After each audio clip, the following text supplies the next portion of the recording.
Story के शुरुआत में हमें बताया जाता है ये दुनिया का अंत था। इंसानियत के सबसे ग्रेटेस्ट पावर 9 स्टार, एक मिस्टेरियस फोर्स जिसे इन्वेडर कहा जाता है, उनके हाथों खत्म हो गई। फिर उसके बाद हमें हमारे एमसी को दिखाया जाता है और इसके बारे में बताया जाता है कि ये ग्लोरियस फैमिली का हेड है जिसका नाम जेनन ग्लोरियस है और ये एक 9 स्टार वॉरियर है। उसी के बगल में हमें उसके आखिरी बचे हुए कॉमरेड को दिखाया जाता है जिसका नाम एरेथ कोवेन होता है और ये एक 9 स्टार डिफेंसिव मेज होती है और इसके जितने भी कॉमरेड्स थे और जितने भी इंसान थे वो सभी मर चुके थे और सिर्फ ये दोनों ही बचे थे।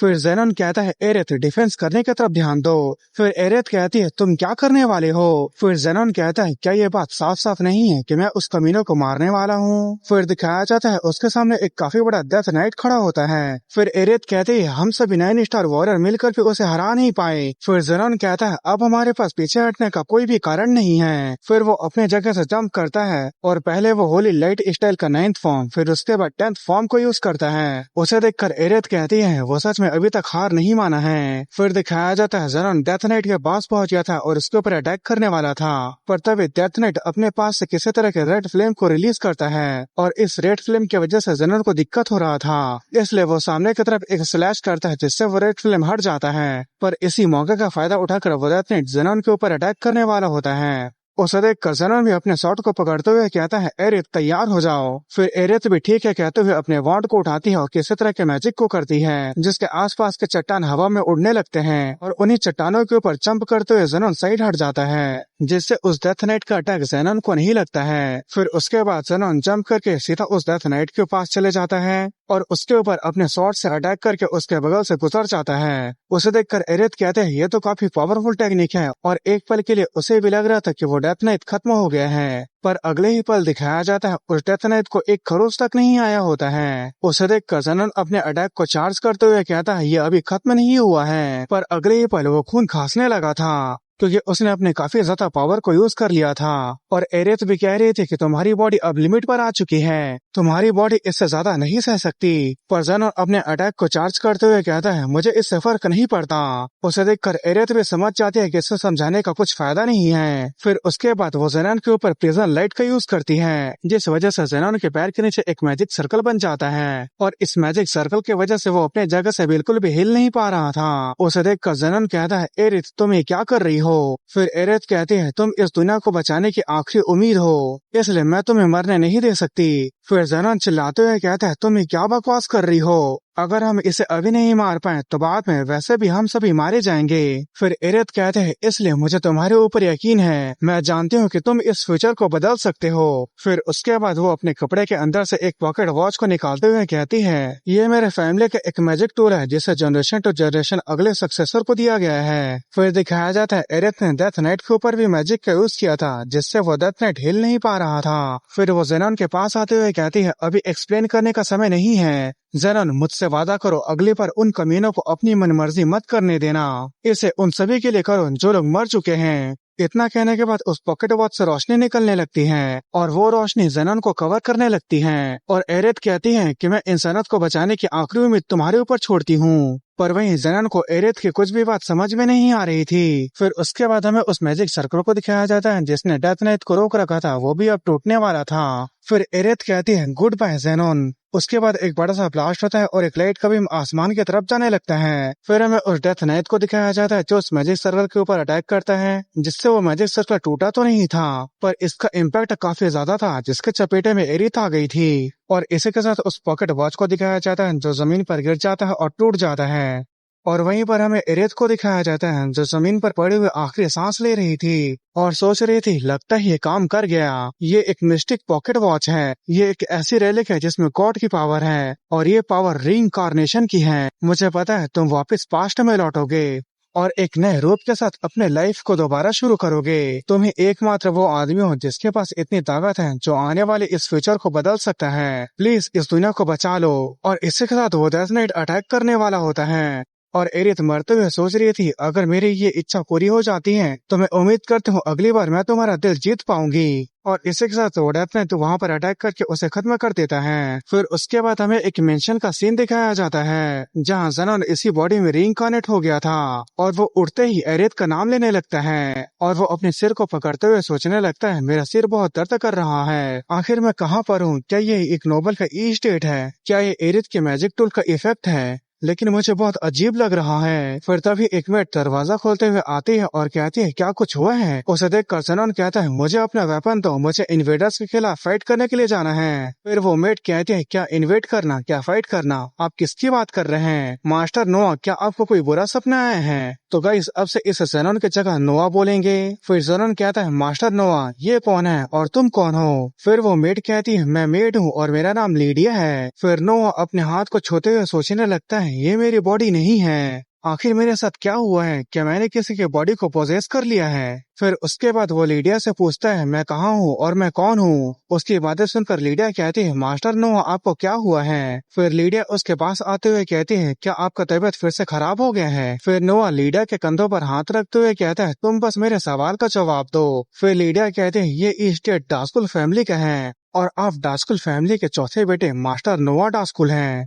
उसकी बातें सुनकर नोआ हैरान होते हुए कहता है क्या डास्कुल फैमिली, आखिर किंगडम कैलेंडर के हिसाब से कौन सा साल चल रहा है। फिर लीडिया कहते हैं ये 850 साल चल रहा है। फिर नोआ सोचने लगता है क्या ये एरेथ के मैजिक टूल की वजह से हुआ है, मैं इन्वेडर्स के वॉर शुरू होने के 10 साल पहले रीइंकार्नेट हो चुका हूँ और इसके अलावा मैं अपने ही होली स्वॉर्ड्समैन के राइवल फैमिली मैजिक स्वॉर्ड्समैन के डास्कुल फैमिली के चौथे बेटे की बॉडी में रीइंकार्नेट हो चुका हूँ। फिर तभी एक मेट दरवाजा खटखटाते हुए अंदर आ जाती है और वो कहती है मैं सेलिना हूँ और मैं मास्टर नोआ के लिए मेडिसिन लेकर आई हूँ। फिर नोआ कहता है क्या मेडिसिन। फिर सेलेना कहती हाँ इसे आप रोज पीते हैं, मास्टर स्कल को आपकी हेल्थ की चिंता रहती है इसलिए उन्होंने स्पेशल इस मेडिसिन को आपके लिए बनाया है। फिर उसके बाद नोआ उस मेडिसिन के बाउल को अपने हाथ में ले लेता है और उस मेडिसिन को गौर से देखने लगता है। फिर उसके बाद वो उस मेडिसिन के बाउल को जमीन पर फेंक देता है और उस बाउल के टूटने की आवाज से वहाँ कुछ लोग आ जाते हैं जिनमें से जो लॉन्ग हेयर वाला होता है वो कहता है मैं डास्कुल फैमिली के यंग ब्लेड को ग्रीट करता हूँ। फिर नोआ कहता है तुम लोग कौन हो, पर उसके बातों का जवाब दिए बिना वो लॉन्ग हेयर वाला कहता है हमने यहाँ किसी चीज के टूटने की आवाज सुनी है इसलिए हम यहाँ आ गए, क्या यहाँ कुछ हुआ है। फिर तभी उसकी नजर जमीन पर पड़े हुए मेडिसिन की तरफ जाती है। उसे देखकर वो कहता है मास्टर नोआ, मास्टर स्कल ने जो आपके ऊपर दया दिखाई है आप उसे ऐसे ही जमीन पर कैसे फेंक सकते हैं, मैं तुरंत आपके लिए मेडिसिन को फिर से तैयार करा देता हूँ। फिर नोआ कहता है क्या मेडिसिन, तुम किस तरह का मजाक कर रहे हो। फिर वो लॉन्ग हेयर वाला कहता है क्या बीमारी की वजह से आपका दिमाग ठिकाने में नहीं है, मैं मास्टर स्कल के खिलाफ किसी भी तरह की बेइज्जती को बर्दाश्त नहीं करूंगा। फिर नोआ कहता है तो इस मेडिसिन को तुम लोग खुद क्यों नहीं पी लेते, तुम लोग डरते हो क्योंकि ये कोई मेडिसिन नहीं बल्कि पॉइजन है। फिर नोआ सोचने लगता है होली कोर की पावर किसी भी इम्प्योरिटी के खिलाफ रिएक्ट करता है और जिस तरह से इस मेडिसिन से छाक बना हुआ है उसे देखकर मैं यकीन से कह सकता हूँ कि ये पॉइजन है। फिर वो लॉन्ग हेयर वाला कहता है अगर तुम इसे खुद नहीं पियोगे तो मुझे इसे जबरदस्ती पिलाना होगा। फिर नोआ कहता है अब आखिरकार तुम्हारा ये नकली मास्क गिर गया तो तुम लोग मेरे ऊपर निगरानी रखने वाले कुत्ते हो, मुझे इससे कोई दिक्कत नहीं है क्योंकि मुझे भी इस बॉडी की आदत नहीं है, तो क्यों ना मैं तुम्हारे साथ थोड़ी देर खेल लूं। फिर वो लॉन्ग हेयर वाला अपने चमचों को नोआ को पकड़ने के लिए कहता है। उसकी बातें सुनकर वो दोनों चमचे नोआ को पकड़ने के लिए जाते तो हैं और जैसे ही वो लोग नोआ को पकड़ने वाले होते हैं नोआ उनमें से एक के पेट के ऊपर एक जोरदार किक मारता है, इससे वो दीवार में टकरा जाता है और जोर जोर से खांसने लगता है। फिर दूसरा वाला नोआ के ऊपर पंच मारते हुए कहता है पागल कहीं क्या, तुम ये क्या कर रहे हो। पर नोआ उसके पंच को डॉज करके उसी के ही चेहरे के ऊपर एक जोरदार पंच मार देता है। फिर वो जमीन पर घुटने के बल बैठे हुए नोआ को गाली देने लगता है। फिर नोआ सोचने लगता है मैंने उन्हें एक ही अटैक में बेहोश करने की कोशिश की लेकिन लगता है मेरे अटैक से उन्हें कुछ खास चोट नहीं लगा, ऐसा लगता है मेरी बॉडी काफी ज्यादा कमजोर है। लेकिन मुझे पहले ये पता करना होगा कि ये लोग मुझे जहर क्यों दे रहे हैं, पर सबसे पहले मुझे इनसे निपटना होगा। फिर वो लॉन्ग हेयर वाला कहता है अगर इसे बुरी तरह से पीटना भी पड़े तो तुम लोग इसे पीट सकते हो। फिर तभी नोआ सामने की तरफ देखकर हैरान हो जाता है क्योंकि उसके सामने उन दोनों के स्टेटस विंडो में नाम और उनका रैंक को दिखाने लगा था जहां वो दोनों 1 स्टार रैंक के थे और वो दोनों कह रहे थे अगर तुम हमसे बुरी तरीके से मार नहीं खाना चाहते हो तो हार मान लो। पर जब वो दोनों अटैक करते हैं तो नोआ बड़े आसानी से चुपकर उनके अटैक से बच जाता है। फिर वो सोचने लगता है क्या ये अप्रेजल स्किल है, ये तो बहुत ही इनक्रेडिबली रेयर स्किल है, क्या ये स्किल इस बॉडी के पास पहले से ही था। फिर दिखाया जाता है उनमें से एक नोआ के ऊपर अटैक कर देता है लेकिन नोआ बड़े आसानी से उस अटैक को डॉज कर लेता है और नोआ सोचने लगता है मात्र 1 स्टार रैंक, ये लोग तो रुकी है। फिर वो उनमें से एक के ऊपर एक जोरदार किक मारता है और उस किक से वो दूर फेंका जाता है। फिर उसके बाद नोआ उसी आदमी के शॉट को उठा लेता है। तभी दूसरा आदमी नोआ के ऊपर अटैक कर देता है, लेकिन नोआ भी उसके ऊपर अटैक कर देता है, पर नोआ का अटैक ज्यादा पावरफुल था, जिस वजह से दूसरे आदमी का शॉट टूट जाता है और इसके इम्पैक्ट की वजह से वो आदमी भी पीछे फेंका जाता है। उसे देखकर लीडिया काफी हैरान हो जाती है। फिर वो लॉन्ग हेयर वाला कहता है, चाहे बीमार हो या नहीं, एक डास्कुल आखिरकार डास्कुल ही होता है। फिर नोआ कहता है, तुम खड़े खड़े देखने के वजह खुद मेरा सामना करने क्यों नहीं आते। पर तभी अचानक उसके दिल में बहुत दर्द करने लगता है और वो घुटने के बल गिर जाता है और वो अपने सीनों को पकड़ते हुए सोचने लगता है, मैजिक स्वॉर्ड्समैन का सोर्स का पावर डास्कुल फैमिली का माना कोर है और वही होली स्वॉर्ड्समैन के सोर्स का पावर ग्लोरियस फैमिली का होली कोर है। अगर आमतौर पर देखा जाए तो ये दोनों पावर एक बॉडी के अंदर एग्जिस्ट ही नहीं कर सकती। फिर उसके बाद वो लॉन्ग हेयर वाला अपने शॉट को उठाते हुए कहता है, ऐसा लगता है अब ये बेकाबू होने लगा है। वैसे भी तुम मरने वाले हो तो मैं तुम्हें ये छोटा सीक्रेट बता देता हूँ। वो मेडिसिन एक पॉइजन था जो तुम्हारे माना कोर को खतरनाक तरीके से बढ़ा देता है और तुम्हारा बॉडी का अनकंट्रोल माना कोर एनर्जी से खत्म हो जाता है और जब तुमने फाइट की तो ये बेकाबू हो गया। फिर नोआ सोचने लगता है, ज्यादा पावर मुझे मार सकती है। अगर ऐसी बात है तो मैं एक गेम पर खेलूंगा। मैंने इससे पहले ऐसा करने की कोशिश कभी नहीं की। मैं अपने होली कोर का यूज करके माना कोर को सप्रेस करूंगा।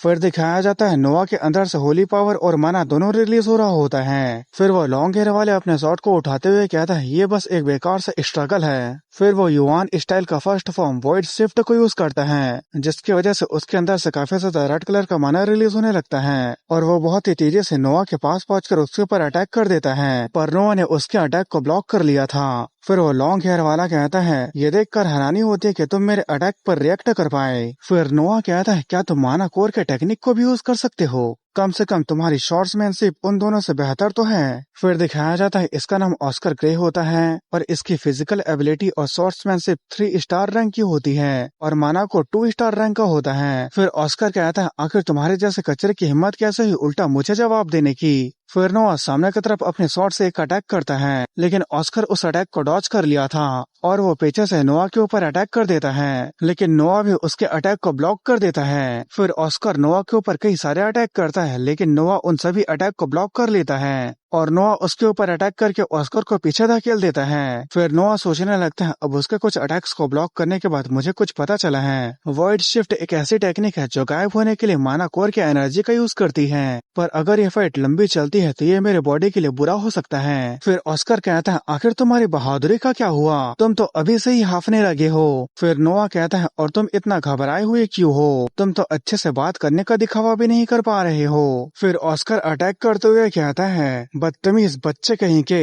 मेरी टेक्निक से तुम मुझे आते हुए कभी देख नहीं पाओगे। फिर दिखाया जाता है ऑस्कर को वो माना कोर का एनर्जी उन मेट्स को और नोआ को चारों तरफ से घेर लिया होता है और वो नोआ की तरफ किसी भी तरफ से अटैक कर सकता है, लेकिन नोआ उसके अटैक करने से पहले ही उसका लोकेशन जान जाता है और उसके ऊपर अटैक करके उसका शॉट तोड़ देता है। साथ ही इसके इम्पैक्ट की वजह से वो दूर फेंका कर दीवार से टकरा गया था और वो खून खांसते हुए कहता है, आखिर तुमने ये कैसे किया? फिर नोआ कहता है, तुम माना कोर का यूज करके अपने आप को छिपा तो सकते हो, पर तुम अपने प्रेजेंस को पूरी तरह से नहीं छिपा सकते। तुम अपने टेक्निक को लेकर ज्यादा ही कॉन्फिडेंट थे। तो गाइस, यहाँ नोआ का कहने का ये मतलब था कि वो अपने बॉडी को गायब कर सकता है, पर वो दिल के धड़कने की आवाज को नहीं रोक सकता, ना ही अपने सांस लेने की आवाज को रोक सकता है। फिर ऑस्कर कहता है, ये इम्पॉसिबल है, तुम ऐसा नहीं कर सकते हो, और तुम्हारे पास वो पावर क्या थी? फिर नोआ कहता है, कौन जानता है, मैं खुद अभी तक अपने आप को ही समझ नहीं पाया हूँ, इसलिए मैं तुम्हें कुछ नहीं बता सकता। फिर नोआ सोचने लगता है, उस समय मैं होली कोर और माना कोर दोनों के पावर को मिक्स होते हुए महसूस किया।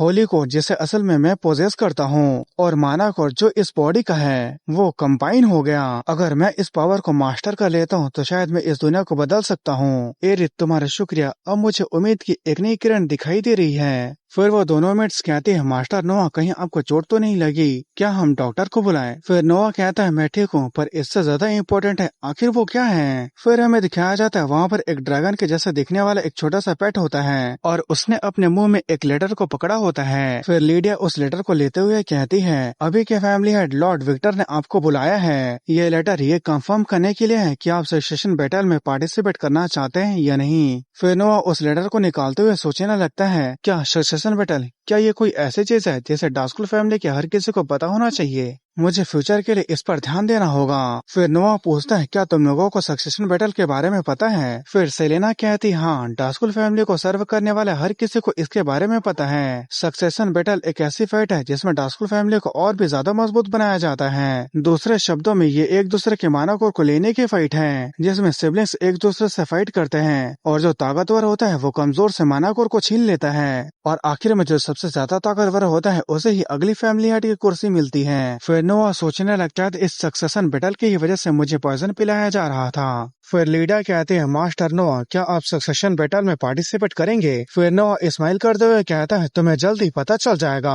फिर नोआ सोचने लगता है ग्लोरियस फैमिली जिसे लोग सच्चाई और अच्छाई के नजरिए से देखते थे और मेरी होली कोर की पावर एक होली नेट जो जस्टिस का सिंबल था, एक रेडियंट डिवाइन पावर। वहीं डास्कुल फैमिली बिल्कुल इसके उल्टा है, जो बुराई का सिंबल है, एक ऐसा सॉर्ट्समैन फैक्शन जो डीमंस के पावर को यूज करती है। इनके ज्यादातर चीजों के बारे में तो कोई भी कुछ नहीं जानता, लेकिन एक चीज के बारे में सब लोग जानते हैं, वह है डास्कुल फैमिली का अभी का हेड विक्टर डास्कुल, जो इंसानियत का सबसे ताकतवर सॉर्ट्समैन है। और ये वो जगह है जो कभी शैडो में छिपा हुआ था, अब मैं इसके सच्चाई को देख पाऊंगा। इतना सोचने के बाद उसके लिए दरवाजा खोलता है और वो अंदर आते हुए कहता है मेरा नाम नोआ डास्कुल है और मुझे यहाँ बुलाया गया है। फिर हमें एक एक करके उनके फैमिली मेंबर को दिखाया जाता है, जहाँ सबसे पहले हमें डास्कुल फैमिली का सबसे बड़ा बेटा डेमियन डास्कुल को दिखाया जाता है। फिर उसके बाद सबसे बड़ी बेटी जूलिया डास्कुल को दिखाया जाता है। फिर दूसरे बेटे सीस डास्कुल को दिखाया जाता है। फिर दूसरी बेटी ईव डास्कुल को दिखाया जाता है। फिर आखिरी में तीसरा बेटा स्कल डास्कुल को दिखाया जाता है। उसे देखकर नोआ सोचने लगता है तो यही वो कमीना है जो मुझे पॉइजन पिलाया करता था। सबसे बड़ी बेटी जूलिया डास्कुल कहती है नोआ तो ये बात सच है कि तुम ठीक हो गए? फिर नोआ कहता है हाँ, मैं कुछ दिन पहले ही जान गया था कि मेरी बीमारी का कारण क्या है। फिर जूलिया कहती है मैं देख सकती हूँ कि तुम कुछ समय से अपने हेल्थ पर ज्यादा अच्छे से ध्यान दे रहे हो। फिर नोआ कहता है नहीं, मैं तो बस अपने शॉर्ट ट्रेनिंग पर ध्यान दे रहा हूँ। फिर जो तीसरा बेटा स्कल होता है वो कहता है क्या ट्रेनिंग? तुम्हारे जैसे कचरे के लिए ये बस समय की बर्बादी है। फिर नोआ कहता है बकवास बंद करो डरपोक कहीं के, तुम्हारे पास तो मेरा सामना करने तक की हिम्मत नहीं है। उसकी बातें सुनकर स्कल गुस्सा होते हुए कहता है छोटे कमीने कहीं के। फिर जो दूसरी बेटी ईव होती है वो कहती है बस अब तुम दोनों चुप हो जाओ, वो आ रहे हैं। फिर तभी अनाउंस किया जाता है लॉर्ड विक्टर आ रहे हैं। फिर तभी लॉर्ड विक्टर उस मेन हॉल में आ जाता है। उसे देखते ही वो सभी लोग आंख बंद करके सिर झुकाने लगते हैं और वहीं नोआ भी सिर झुकाते हुए सोच रहा था क्या ही इनक्रेडिबल प्रेशर है, मेरे पास्ट लाइफ में हर एक सॉर्ट्समैन इसका नाम को जानता था। डास्कुल फैमिली का हेड विक्टर डास्कुल, जिसके बारे में रूमर है कि ये अभी का सबसे ताकतवर सॉर्ट्समैन है, तो क्या इसमें इसे फैमिली हेड बोलूंगा। फिर उसके बाद फैमिली हेड अपने थ्रोन पे बैठ जाता है और इसके बारे में यह भी बताया जाता है कि एक 9 स्टार मैजिक सॉर्ट्समैन है। फिर फैमिली हेड कहता है मैं देख सकता हूँ कि सभी लोग यहाँ पर हैं, तो चलो काउंसिल को शुरू करते हैं। फिर तभी उनके बीच से नोआ आगे आ जाता है। फिर फैमिली हेड कहता है नोआ मैं बस तुम्हें यहाँ कंफर्मेशन के लिए बुलाया हूँ। फिर फैमिली हेड कहता है तो मुझे बताओ नोआ डास्कुल, अब जब तुम्हारी बीमारी ठीक हो चुकी है तो तुम अब आगे क्या करना चाहते हो? उसकी बातें सुनने के बाद नोआ स्माइल करते हुए कहता है मैं सक्सेशन बैटल को जीतूंगा और टॉप पे खड़े रहूंगा। फिर फैमिली हेड कहता है क्या तुम्हें पता भी है कि तुम यहाँ क्या कह रहे हो? इस रूम में प्रेजेंट हर एक कैंडिडेट के खिलाफ तुम वॉर की शुरुआत कर रहे हो। फिर नोआ कहता है बिल्कुल भी नहीं फादर, ये वो नहीं है जो आप सोच रहे हो। मैं इस रूम में प्रेजेंट हर एक के खिलाफ वॉर की शुरुआत कर रहा हूँ। जिसे मैं हराने वाला हूँ वो सिर्फ मेरे ब्रदर और सिस्टर नहीं है, बल्कि फादर आप भी उनमें से एक हैं जिसे मैं हराने वाला हूँ। उसकी बातें सुनने के बाद फैमिली हेड अपने मानाकोर के जबरदस्त एनर्जी को रिलीज करने लगता है और उसके एनर्जी की वजह से आसपास के प्लेयर भी टूटने लगते हैं।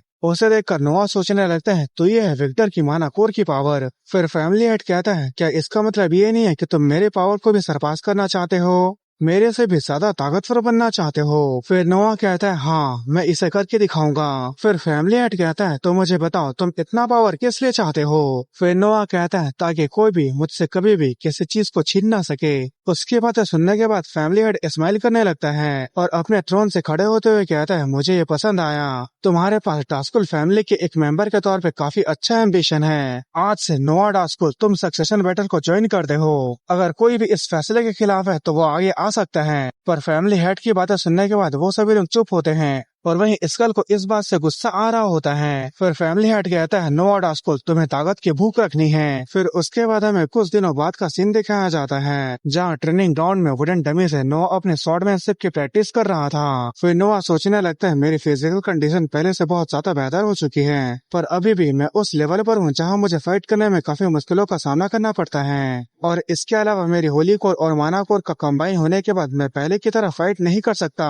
अब ना तो मैं अपने होली कोर के टेक्निक का यूज कर सकता हूँ और ना ही माना कोर के टेक्निक का। आखिर ये किस तरह की पावर है। मेरे लिए बहुत अच्छा है कि किसी को भी इस माना होली कोर के बारे में पता नहीं चलता। फिर हमें नोआ के बारे में बताया जाता है जहाँ उसका फिजिकल एबिलिटी 2 स्टार रैंक का होता है, स्वॉर्डमैनशिप 9 स्टार रैंक और माना core 2 star rank, Holi core 9 star rank. और उसके माना कोर और होली कोर के फ्यूजन की वजह से वो 2 स्टार रैंक के पावर को यूज कर सकता है। फिर नोआ सोचने लगता है अगर उन्हें पता चल जाए कि मेरे पास होली कोर है तो पता नहीं क्या होगा। फिर तभी वहाँ जूलिया आते हुए कहते हैं सच में तारीफ के लायक हैं। मैंने कभी सोचा नहीं था कि तुम बीमारी से बिस्तर से उठने के बाद इस तरह के मूवमेंट को कर पाओगे। नोआ उसे देख कर कहता है सिस्टर जूलिया तुम यहाँ क्या कर रही हो। फिर जूलिया कहते हैं क्या ये बात साफ साफ नहीं है, फादर ने अभी तक एकमात्र ब्रदर डीमन के ऊपर ही इंटरेस्ट दिखाया था, लेकिन अब वो तुम्हारे ऊपर भी इंटरेस्टेड है, इसलिए मैं तुम्हारे प्रोग्रेस को खुद देखना चाहती हूँ। फिर नोआ कहता है अच्छा तो तुम इसलिए यहाँ आई हो। फिर जूलिया कहती है तो बिना किसी देरी के शुरू करते हैं। इतना कहने के बाद वो नोआ के ऊपर अटैक कर देती है, जिस अटैक को नोआ डॉज कर लेता है। फिर जूलिया कहती है क्या तुम्हें सच में लगता है कि मैं सिर्फ यहाँ तुमसे बात करने के लिए आई हूँ। वहीं उसके बातों को नोआ समझ नहीं पाता। फिर जूलिया नोआ के ऊपर अटैक करता है जिसे नोआ ब्लॉक कर लेता है। फिर नोआ जूलिया के ऊपर अटैक करते हुए सोचने लगता है ये बहुत अच्छा है, चलो देखते हैं कि तुम कितने अच्छे से फाइट कर सकती हो। पर नोआ जूलिया के ऊपर जितना भी अटैक किया होता है वो उन सभी अटैक को ब्लॉक कर ली होती है और घूमकर नोआ के ऊपर एक जोरदार किक मारती है जिसे नोआ ब्लॉक तो कर लेता है पर उसके फोर्स की वजह से वो पीछे धकेला जाता है। फिर जूलिया कहती है तुम में टैलेंट तो है पर तुम अभी भी उसके लिए काफी नहीं हो। क्या फादर ने जिसे रिकॉग्नाइज किया क्या उसकी ताकत सिर्फ इतनी ही है। फिर हमें जूलिया के बारे में बताया जाता है जहाँ उसकी फिजिकल एबिलिटी स्वॉर्ड्समैनशिप और माना कोर भी 7 स्टार रैंक का होता है। फिर नोआ सोचने लगता है वो सच में काफी ताकतवर है, वो ऑलरेडी 7 स्टार रैंक तक पहुंच चुकी है। फिर जूलिया तेजी से नोआ के पास आ जाती है और उसके ऊपर अटैक करते हुए कहती है तुमने मुझे निराश किया। फिर नोआ सोचने लगता है ये बहुत तेज है। फिर वो अपने माना होली कोर के पावर का यूज करता है और जूलिया के अटैक को ब्लॉक कर लेता है और उसके अटैक को ब्लॉक करते हुए वो सोचने लगता है मुझे अब माना होली कोर का यूज करना ही होगा। फिर नोआ अटैक करके उसके शॉट को डिफ्लेक्ट कर देता है पर जूलिया फिर से नोआ के ऊपर अटैक कर देती है पर नोआ फिर से उसके अटैक को ब्लॉक कर लेता है। फिर जूलिया कहती है तो यह है उस आदमी के माना कोर की पावर जिसे फेलियर कहा जाता है। फिर नोआ जंप करके पीछे हट जाता है। फिर जूलिया कहती है मैंने सुना था कि तुम्हारा माना कोर तुम्हारे जन्म से ही कमजोर था। फिर नोआ सोचने लगता है तो मेरे रीइंकार्नेशन से पहले ही ये बॉडी शुरू से ही माना होली कोर के साथ पैदा हुआ था। अगर ऐसा नहीं होता तो माना कोर और होली कोर दोनों का फ्यूजन फेल हो जाता। जब तक उसे पता नहीं चल जाता कि मेरा माना कोर और होली कोर मिक्स है तब तक मुझे उससे फाइट करने में कोई भी दिक्कत नहीं है। फिर नोआ कहता है मैं तुम्हें दिखाऊंगा कि मैं सच में फेलियर हूँ या नहीं। फिर जूलिया कहती है तो शायद ये थोड़ा मजेदार हो सकता है। फिर उसके बाद नोआ जूलिया के ऊपर अटैक कर देता है जिसके अटैक को जूलिया बहुत आसानी से डॉज कर लेती है। फिर जूलिया कहती है नोआ क्या तुम्हें डास्कुल फैमिली के सक्सेशन बैटल का असली पर्पस पता है। फिर नोआ कहता है माना कोर को छीनना और उनमें से एक को अल्टीमेट वॉरियर बनना। फिर जूलिया कहती है तब तो ये और भी आसान हो जाता है। फिर जूलिया अपने माना कोर के जबरदस्त पावर को रिलीज करते हुए कहती है नोआ क्यों ना तुम अपना माना कोर मुझे दे दो। उसके बाद सुनकर नोआ भी काफी हैरान हो जाता है। फिर वहीं पर सेलेना खड़ी होती है, उसे चिल्लाते हुए कहता है सेलेना मुझे मेरी शॉट दो। फिर सेलेना उस शॉट को नोआ की तरफ फेंक देती है जहां नोआ ने उस शॉट को पकड़ लिया था पर वहीं जूलिया भी उसके ऊपर अटैक कर देती है जिस अटैक को नोआ सही समय पर ब्लॉक कर लिया था। पर इस अटैक को ब्लॉक करने में उसे भी काफी दिक्कत हो रहा था। फिर वो उसके शॉट को डिफ्लेक्ट कर देता है और झुककर बगल से जूलिया के ऊपर अटैक कर देता है पर जूलिया बड़े आसानी से उसके अटैक को डॉज कर लेती है और जूलिया हंसते हुए कहती है नोआ जितना मैंने सोचा था तुम उससे कहीं ज्यादा बेहतर हो, तुम मुझे दिखाओ तुम और क्या कर सकते हो, क्या तुम मेरे अगले अटैक से बच पाओगे। फिर वो अपने शैडो फ्लेम स्टाइल के first form shadow flame short dance को यूज करती है। फिर नोआ सोचने लगता है ये बहुत बुरा है, ये टेक्निक काफी पावरफुल है, मुझे इसे किसी भी तरह से ब्लॉक करना होगा। फिर तभी वो दोनों एक दूसरे के ऊपर अटैक कर देते हैं और जैसे ही उन दोनों का शॉट एक दूसरे से टकराता है, इसका इम्पैक्ट इतना ज्यादा था कि वहां से दूर जो मेट खड़ी थी उनके ऊपर भी इसका असर हो रहा था। फिर नोआ कहता है, क्या तुम सिर्फ एक हाथ से ही फाइट करने वाली हो? फिर जूलिया कहती है, अगर तुम चाहते हो कि मैं दोनों हाथ का यूज करूं तो तुम्हें इसके लिए मुझे मजबूर करना होगा। फिर उसके बाद नोआ पिछले बार की तरह साइड हट जाता है और घूमकर जूलिया के ऊपर अटैक कर देता है, लेकिन जूलिया उसके अटैक को ब्लॉक कर ली थी। पर इस अटैक को ब्लॉक करने के लिए जूलिया को दूसरे हाथ का भी यूज करना पड़ा था। उसे देखकर नोआ कहता है, तो आखिरकार तुमने अपने दूसरे हाथ का भी यूज कर लिया। फिर जूलिया पीछे घूमकर उसे जोर से धक्का देती है, जिसके वजह से वो बहुत ही तेजी से पीछे फेंका जाता है। पर नोआ शॉट को जमीन पर गाड़ कर अपने आप को रोक लिया था, पर शॉट से रोकने के बावजूद भी वो पीछे घसीटते हुए चले जाता है, जिसे देखकर जूलिया भी काफी हैरान थी। फिर नोआ सोचने लगता है, मैं अपने माना होली कोर के फुल पावर को यूज करने के बावजूद भी इसे बहुत मुश्किल से रोक पाया। तो गाइस, अभी नोआ होली कोर और माना कोर की फ्यूजन की वजह से सिर्फ 2 स्टार रैंक की ही पावर को यूज कर पा रहा है, पर उसके शॉट में सिर्फ 9 स्टार रैंक की है, इसलिए वो जूलिया के सामने अभी तक टिक पाया है। फिर नोआ सोचने लगता है, उस आखिरी अटैक को ब्लॉक करना मेरी माना होली कोर की लिमिट थी, अब मैं इससे ज्यादा कुछ नहीं कर सकता। फिर जूलिया कहते हैं, क्या तुम्हें पता है कि डास्कुल फैमिली के मेंबर किसी को भी तुरंत क्यों नहीं मारते? क्योंकि माना कोर जितना ज्यादा पावरफुल होता है उसका ग्रोथ उतना ही ज्यादा स्लो हो जाता है, इसलिए हम किसी कमजोर के माना कोर को टारगेट नहीं बनाते जब तक कि वो मैच्योर ना हो जाए। लेकिन तुम मेरे अटैक को ब्लॉक करने में कामयाब हो गए, यहाँ तक कि तुमने मेरे ऊपर काउंटर अटैक भी किया। इसका मतलब तुम कमजोर तो नहीं हो, तुम्हारा माना कोर छीनने के लायक है। और वहीं उसकी बातें सुनकर नोआ घबराने लगता है। फिर जूलिया नोआ के ऊपर अपने शैडो स्टाइल के 8th फॉर्म का अटैक करने वाली होती है, तभी उनके बीच कोई आते हुए कहता है, इतना काफी है, और वो आदमी जूलिया के अटैक को ब्लॉक कर लेता है। फिर वो आदमी कहता है, लेडी जूलिया, अगर आप और आगे जाते हो तो मास्टर नोआ सच में मारे जाएंगे। फिर जूलिया कहते हैं, काइले बीच में मत आओ, ये माना कोर के लिए फाइट है। फिर काइले कहता है, क्या माना कोर के लिए फाइट? अब क्या बकवास कर रहे हो, मास्टर नोआ का माना कोर सिर्फ 2 स्टार रैंक का है। उसके बाद सुनकर जूलिया हैरान होते हुए कहते हैं, ये इम्पॉसिबल है, आखिरकार उसने मेरे अटैक को ब्लॉक कर लिया था। फिर काइले कहता है, लॉर्ड विक्टर के ऑर्डर पे मैंने खुद मास्टर नोआ का इन्वेस्टिगेशन किया है। इन्वेस्टिगेशन के हिसाब से उनका माना कोर 2 स्टार रैंक का है, और इस हिसाब से उनकी माना कोर की पावर अभी खत्म हो गई है। अगर उसका माना कोर 4 या 5 स्टार पर होता तो उसकी माना कोर का पावर इतना जल्दी नहीं खत्म होता। फिर जूलिया भी देख पाती है कि नोआ अब थक चुका है, अब वो फाइट नहीं कर सकता, इसलिए वो भी अपने शॉट को रख लेती है और कहती है, लगता है आखिरकार मैं ही गलत थी। लेकिन नोआ, ये याद रखना कि मैं असल में तुम्हारा माना कोर को चाहती थी। जब तुम और भी ताकतवर हो जाओगे और तुम्हारा माना कोर ग्रो हो जाएगा तो मैं उस दिन वो ले लूंगी जो मैं चाहती थी। फिर नोआ भी कहता है, मैं उस दिन का इंतजार करूंगा। फिर उसके बाद जूलिया वहाँ से जाने लगती है और वो वहाँ से जाते हुए सोचने लगती है, नोआ के पावर में कुछ तो अलग है। वो एक ऐसा अटैक था जिसे 2 स्टार रैंक वाला बिल्कुल भी नहीं रोक सकता था, वो कुछ तो छिपा रहा है। फिर वो स्माइल करते हुए सोचने लगती है, मैं उम्मीद करती हूँ कि तुम इसी तरह से ग्रो करते रहोगे। फिर उसके बाद हमें स्कल के मैंसन का सीन दिखाया जाता है, जहाँ वो ऑस्कर के ऊपर ड्रिंक को फेंकते हुए कह रहा था, आखिर उस जैसे कचरे के ऊपर फादर अपना इंटरेस्ट कैसे दिखा सकते हैं, यहाँ तक कि उन्होंने मुझे कभी भी एक्नॉलेज नहीं किया, ये नहीं हो सकता, मैं इसे नहीं मानता। फिर ऑस्कर कहता है, लॉर्ड स्कल, उसके बारे में मेरे पास एक इंफॉर्मेशन है। फिर उसके बाद वो स्कल के पास जाकर उसे वो इंफॉर्मेशन बता देता है, पर हमें वो इंफॉर्मेशन अभी के लिए नहीं बताया जाता।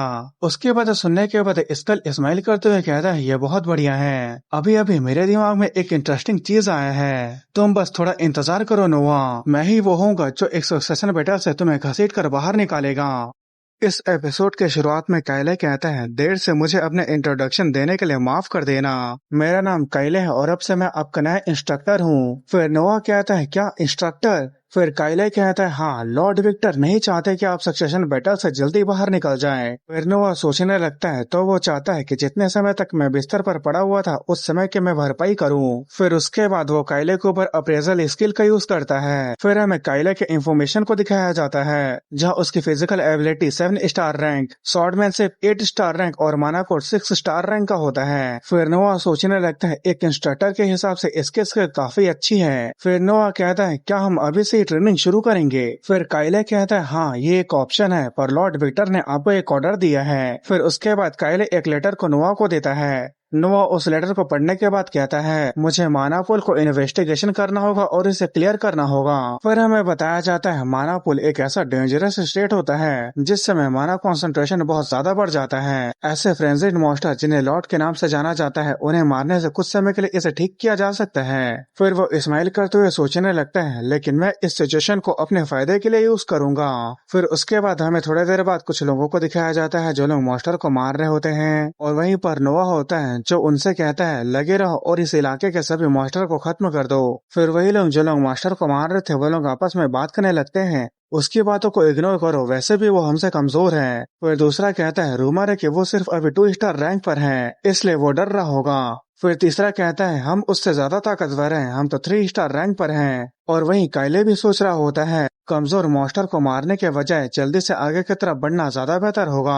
लॉर्ड विक्टर ने आखिर इस आदमी में क्या देखा है? फिर तभी वहाँ कोई चिल्लाते हुए कहता है लॉर्ड नोआ मास्टर काइले इधर देखिए। फिर हमें दिखाया जाता है वहाँ कुछ बच्चे जमीन पर गिरे पड़े बेहोश होते हैं और देखकर ऐसे लगता है कि वो किसी चीज से इन्फेक्टेड है। उन्हें देखकर नोआ कहता है वो बच्चे बेहोश लग रहे हैं। फिर काइले कहता है हमें क्या करना चाहिए? आप जो ऑर्डर देंगे हम वही करेंगे। फिर नोआ कहता है सबसे पहले हमारा पुल को क्लियर करना जरूरी है, हमारे पास वापस जाने का समय नहीं है, इसलिए इन बच्चों को उठा लो, इन्हें अपने साथ ले चलेंगे। फिर उसके बाद वो लोग उन बच्चों को उठा लेते हैं और आगे की तरफ बढ़ने लगते हैं और जैसे ही वो लोग आगे की तरफ बढ़ने लगते हैं वहाँ का माना कंसंट्रेशन भी बढ़ने लगता है और नोआ भी इस बात को कहता है। फिर काइले कहता है हम जरूर माना पुल के सेंटर के आसपास हैं, वो लॉर्ड मॉन्स्टर भी जरूर आसपास होगा। फिर तभी दिखाया जाता है वहाँ पेड़ के ऊपर कोई होता है, उसे देखकर वो लोग ऊपर की तरफ देखते हैं। फिर नोआ कहता है शैतान का नाम लिया और शैतान हाजिर। उसे देखकर काइले कहता है ये एक स्कॉर्पियो है, ये हमारे लिए बहुत बुरा है। फिर नोआ कहता है बच्चे को लेकर सेफ जगह पर चले जाओ। फिर उसके बात मानकर जो लोग बच्चे को पकड़े होते हैं वो लोग वहाँ से चले जाते हैं। फिर काइले कहता है माना कॉन्सेंट्रेशन की वजह से इसका रैंक बढ़ चुका है, अब ये ए रैंक का है, इनका शेल बहुत ज्यादा हार्ड होता है, हमें इसे एक अच्छे से प्लान बनाकर मारना होगा।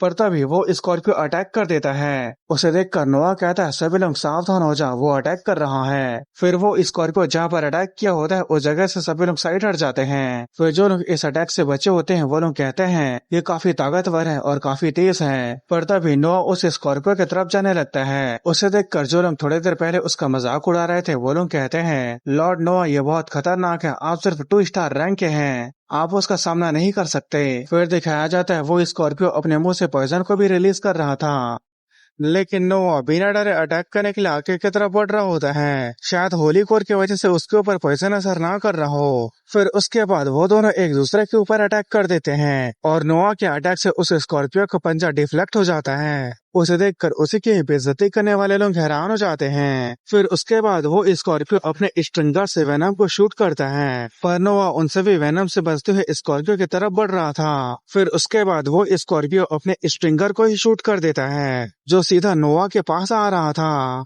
उसे देखकर नोआ भी अपने शॉट से उसके ऊपर अटैक करता है और उस स्ट्रिंगर को डिफ्लेक्ट कर देता है। उसे देखकर उसकी बेइज्जती करने वाले लोग उसकी तारीफ करने लगते हैं और वहीं काइले सोच रहा होता है मैंने सुना था कि लॉर्ड नोआ का माना कोर कमजोर है। फिर दिखाया जाता है उसका स्टिंगर फिर से रीजनरेट हो जाता है और वो स्कॉर्पियो फिर से स्टिंगर से नोआ के ऊपर अटैक कर देता है। नोआ भी अपने शॉट को उठाता है और उसके ऊपर एक जबरदस्त अटैक करता है। और जब नोआ का अटैक उस स्कॉर्पियो के ऊपर लगता है तो वो अटैक भी स्कॉर्पियो के शेल को नहीं तोड़ पाया था। उसे देखकर नोआ सोचने लगता है ये बहुत ज्यादा हार्ड है। फिर काइले सोचने लगता है बिना किसी इंस्ट्रक्शन के आखिर उसने अपने स्वॉर्डमैनशिप को इस लेवल तक कैसे पहुंचा दिया।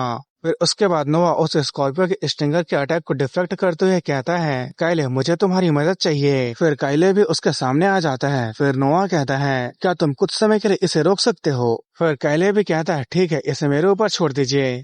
फिर उसके बाद वो स्कॉर्पियो अपने स्टिंगर से अटैक करता है जिस अटैक को काइले अपने शॉट से ब्लॉक कर लेता है। फिर नोआ उस स्कॉर्पियो के पास जाते हुए कहता है ये सच में तारीफ के लायक था। उसके बाद नोआ जंप करते हुए उस स्कॉर्पियो के ऊपर चढ़ जाता है और उसके सिर के ऊपर पहुंचने के बाद वो अपने कपड़े के अंदर से एक फैंग को निकालता है और उस फैंग से उस स्कॉर्पियो के सिर के ऊपर अटैक कर देता है जिसके वजह से उस जगह का शेल क्रैक हो जाता है। और ये चीज उस स्कॉर्पियो को भी पता चल गया था जिस वजह से वो तेजी से इधर उधर घूमने लगता है जिसके वजह से नोआ भी उसके ऊपर से फेंका जाता है। पर वो गिरने से पहले एक अच्छा बैलेंस बनाकर जमीन पर लैंड कर लेता है। फिर काइले कहता है क्या ये वही फैंक्स है जिन्हें हम रास्ते में आ रहे मॉन्स्टर को मार के निकाला था। फिर नोआ कहता है इस मॉन्स्टर के फैंक्स इस स्कॉर्पियो के शेल को कमजोर कर देते हैं। फिर काइले कहता है तो क्या इसीलिए आप इसे इकट्ठा करा रहे थे। पर तभी उन दोनों के बातचीत के बीच में वो स्कॉर्पियो वहां आ जाता है और अपने स्टिंगर से उस जगह पर अटैक कर देता है। फिर उसके बाद उस स्कॉर्पियो के ऊपर कई सारे मैजिक सर्कल बन गए थे जिसे स्कॉर्पियो ने बनाया था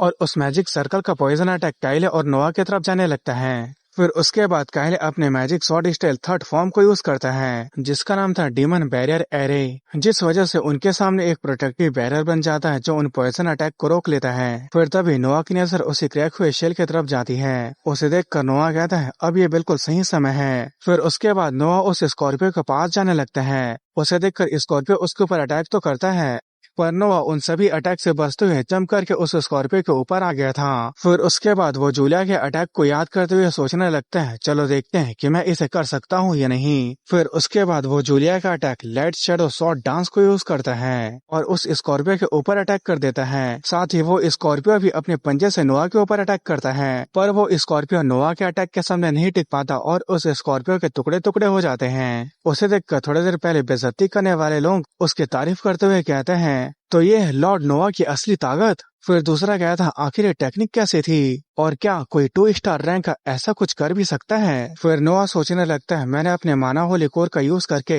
सिस्टर जूलिया के टेक्निक को कॉपी करने की कोशिश की लेकिन मैं इसे अच्छे से नहीं कर पाया। फिर तभी पीछे से काइले आते हुए कहता है लॉर्ड नोआ ये सच में काफी अमेजिंग था।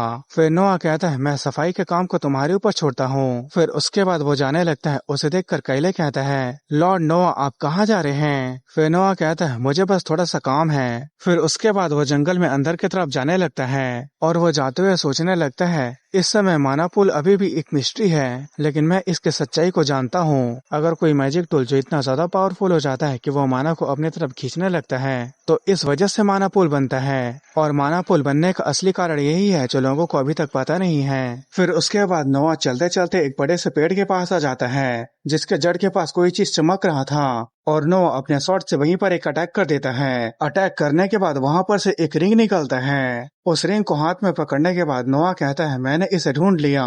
फिर तभी पीछे की तरफ से जोर से चिल्लाने की आवाज सुनाई देती है। उस आवाज को सुनकर नोआ सोचने लगता है वहाँ क्या चल रहा है। फिर उसके बाद वो दौड़ते हुए उस तरफ जाने लगता है। जब वो वहाँ पहुँचने के बाद सामने की तरफ देखता है तो बेहोश हुए बच्चे दर्द से तड़प रहे होते हैं। फिर तभी एक आदमी कहता है लॉर्ड नोआ हम एक बड़ी प्रॉब्लम में हैं, हम मॉन्स्टर के बीच फंस चुके हैं। फिर नोआ जब पीछे मुड़कर अपने आसपास देखता है तो वो लोग चारों तरफ से मॉन्स्टर से घिरे होते हैं। फिर वो सभी मॉन्स्टर उन लोगों के ऊपर अटैक करने के लिए बढ़ने लगते हैं। फिर नोआ के पीछे से एक और स्कॉर्पियो जैसे दिखने वाला मॉन्स्टर अटैक करता है। उसे देखकर काइले जोर से लॉर्ड नोआ का नाम चिल्लाता है। बहुत तेजी से उसके पास पहुंचकर उसके पीछे से आए हुए स्कॉर्पियो के अटैक को ब्लॉक कर लेता है। फिर नोआ उसे शुक्रिया बोलने के बाद कहता है मुझे थोड़ा समय चाहिए, तुम बस इन्हें रोक के रखो। फिर उसके बाद वो पीछे मुड़कर उन बच्चों की तरफ देखने लगता है जिनके गले में एक मैजिक टूल लगा हुआ था। उसे देखकर वो सोचने लगता है ये मैजिक टूल टारगेट के माना को ऑब्जर्व करती है और उस माना को फ्यूल की तरह यूज करती है। मेरे पास्ट लाइफ में इसी कारण की वजह से डास्कुल फैमिली को गलत माना जाता था। फिर काइले कहता है लॉर्ड नोआ हम इतने सारे मॉन्स्टर का सामना ज्यादा देर तक नहीं कर सकते। फिर नोआ उस मैजिक टूल के ऊपर हाथ रखते हुए सोचने लगता है मैं इस मैजिक टूल में अपने माना होली कोर का यूज करके उस आदमी का लोकेशन का पता कर सकता हूँ जो इसे कंट्रोल कर रहा है। फिर उसके बाद नोआ अपने माना होली कोर का उस मैजिक टूल के ऊपर यूज करता है। फिर उसके बाद नोआ को उस आदमी के बारे में पता चल जाता है। उसके बारे में पता चलने के बाद नोआ मन ही मन कहता है मैंने तुम्हें ढूंढ लिया। फिर उसके बाद वो तेजी से वहां से जाते हुए कहता है सभी लोग बच्चों का ख्याल रखना, मैं थोड़ी देर में वापस आ रहा हूँ। फिर उसके बाद नोआ के रास्ते में जितने भी गॉब्लिन मॉन्स्टर आ रहे थे वो उन सभी को मारने के बाद तेजी से आगे की तरफ बढ़ने लगता है। फिर उसके बाद वो जंगल को पार करते हुए एक खाली मैदान के पास पहुंच जाता है और वहां पर रुकने के बाद चिल्लाते हुए कहता है मैं जानता हूँ कि तुम यहीं पर हो, जल्दी से बाहर निकलो। इतना बोलते ही वो असैसिन वाला आदमी जो इन सब के पीछे होता है वो नोआ के ऊपर अटैक कर देता है पर नोआ बड़े आसानी से उस अटैक को डॉज कर लेता है। फिर उसके बाद वो असैसिन कहता है मैं ये देखकर थोड़ा हैरान हूँ कि तुम मेरे प्रेजेंस को नोटिस कर लिए। आखिरकार तुम एक डास्कुल हो, भले ही तुम सबसे छोटे ही क्यों ना हो। फिर नोआ कहता है आखिर तुम्हें भेजा किसने है। फिर वो असैसिन कहता है क्या तुम्हें सच में लगता है कि मैं तुम्हें बता दूंगा। फिर नोआ कहता है तो मैं तुम्हें बताने पर मजबूर कर दूंगा। फिर उसके बाद वो असैसिन नोआ के ऊपर अटैक कर देता है लेकिन नोआ भी उसके के अटैक को ब्लॉक कर लेता है। फिर असैसिन कहता है क्या ये पावर मानाकोर का है? फिर नोआ कहता है कौन जानता है, मैं भी इसके बारे में अच्छे से पता नहीं लगा पाया हूँ। फिर उसके बाद वह असैसिन जम करके पीछे हट जाता है। फिर उसके बाद वह असैसिन अपने मानाकोर को यूज करते हुए कहता है युआन स्टाइल सेकेंड फॉर्म। इतना बोलने के बाद उसके मानाकोर के एनर्जी से कुछ शॉट्स बन जाते हैं। और गाइस अगर आपको ठीक से याद हो तो ऑस्कर जो डास्कुल फैमिली के तीसरे बेटे स्कल का चमचा है, उसने इसी स्वॉर्ड स्टाइल के फर्स्ट फॉर्म को यूज किया था। खैर हमें प्रेजेंट के टाइम दिखाया जाता है जहाँ वह असैसिन अपने एनर्जी के बने हुए स्वॉर्ड से नोआ के ऊपर अटैक कर देता है, लेकिन नोआ उन सभी अटैक को डॉज कर लेता है। पर वो स्वॉर्ड फिर से वापस पीछे की तरफ घूमकर नोआ के ऊपर अटैक कर देता है, जिसे नोआ डॉज तो कर रहा था पर कुछ अटैक उसे भी लग जाते हैं। फिर नोआ उस असैसिन के ऊपर अपने अप्रेजल स्किल का यूज करता है। फिर हमें बताया जाता है कि इसका नाम डेरियस है। इसके physical ability 4 star rank, swordsman से 3 स्टार रैंक और मानाकोर 5 स्टार रैंक का है। फिर डेरियस जो असैसिन होता है वो कहता है तुम्हारे पहले वाले एनर्जी का क्या हुआ?